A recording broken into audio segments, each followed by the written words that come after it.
Greetings, Earthman, Origami's living soil, servant of the Most High God, lover of plants and man, and being sanctified every day. Not perfect, but trying to get there, and I will get there through the help of the Lord Jesus Christ. Here we are. We have heirloom tomatoes.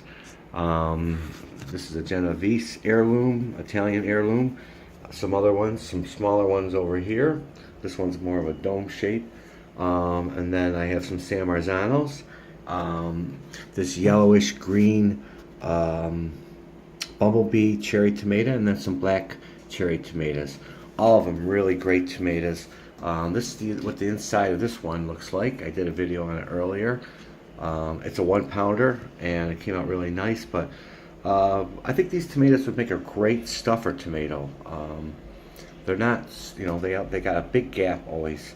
I've noticed with these ones, the bigger ones. And so, yeah, so I'm going to squeeze and scoop the seeds out of all these tomatoes, each in their individual cups, and then I'm going to mark what they are.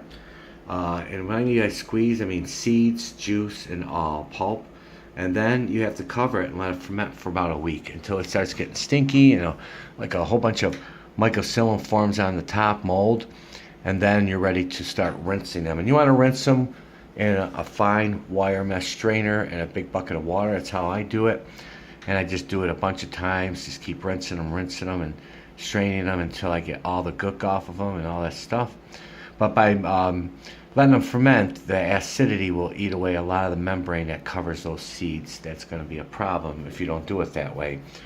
Now, like I said, there's one way you can do it is just cut them in half or quarters or whatever it takes and scoop it out with a spoon. The other way is to let it rot in the tomato itself. And that's a little more of an ickier way, but that's old school way. And then you just squeeze, just pull the top off and squeeze the juice as much as you can into a cup. And, and that'll ferment even longer, and then you're good to go. Or just let it fully ferment in the tomato itself. But the tomato does have to ferment. And you'll know because if you do it, leave it in tomato, it'll be a moldy, stinky tomato that's just not looking very good. But then it's, you gotta get the seeds out. This way it's kind of easier.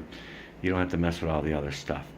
So then, like I said, you rinse them. And so I would encourage you guys to save your seeds.